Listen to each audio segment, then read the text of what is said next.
आणि आता बातमी तुमच्या रोजच्या धकाधकीच्या जीवनात गोडवा आणणारी। मंडळी, नवी मुंबईतल्या एपीएमसी मार्केटमध्ये हापूस आंब्याची पहिली पेटी ही जानेवारी महिन्यातच आल्याची बातमी एबीपी माझानं आपल्याला दाखवली होती। पण आता तर कोकणातून जानेवारी महिन्यातच हापूस आंब्याची विक्रमी आवक झाल्याची आजची बातमी आहे। कोकणातून दरवर्षी हापूस आंब्याच्या जेमतेम 25 ते 30 पेट्या या नवी मुंबईच्या एपीएमसी मार्केटमध्ये दाखल होतात।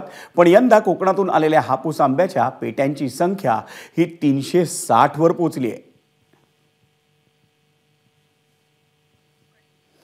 पाहूयात आमचा प्रतिनिधी विनायक पाटीलने घेतलेला आढावा। कोकणातील हापूस आंबा वाशीच्या एपीएमसी मार्केटला येऊ लागलेला आहे आणि या वर्षी जानेवारीमध्ये रेकॉर्ड ब्रेक आवक झालेली आहे।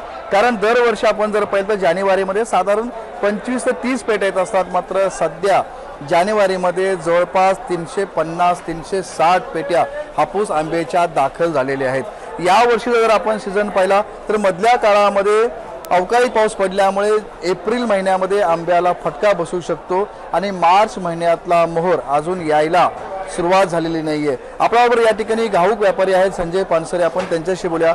सर, या वर्षीचा सीझन कसा राहील? यंदाचा सीझन सुरुवातीला असं वाटत होतं की यंदा मुबलक प्रमाणामध्ये आंबा राहील, कारण गेल्या वर्षी फारच उत्पादन कमी झालं होतं, परंतु आता तशी परिस्थिती राहिलेली नाही।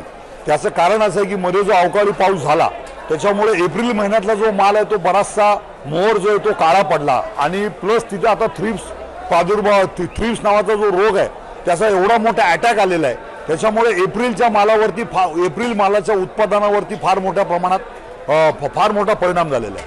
आणि आता आज जर तुम्ही बघितलं तर आज जानेवारी महिन्यातली इतिहासामधली हायेस्ट रेकॉर्ड ब्रेक आवक आज मुंबई मार्केटला झालेली आहे। म्हणजे तब्बल 360 पेटे आज कोकणातल्या आलेल्या आहेत। त्याच्यामधनं देवगड ह्या बंदरातूनच कमीत कमी 250 पेटे आलेल्या आहेत, रत्नागिरी बंदरातनं 80 पेटे आलेल्या आहेत आणि बानकोटमधनं 40 बॉक्स आलेले आहेत। असा जर आपण हिशोब काढला तर जवळजवळ 360 पेट्यांची आवक आज मुंबई मार्केटला झालेली। विनायक पाटील, एबीपी माझा, नवी मुंबई।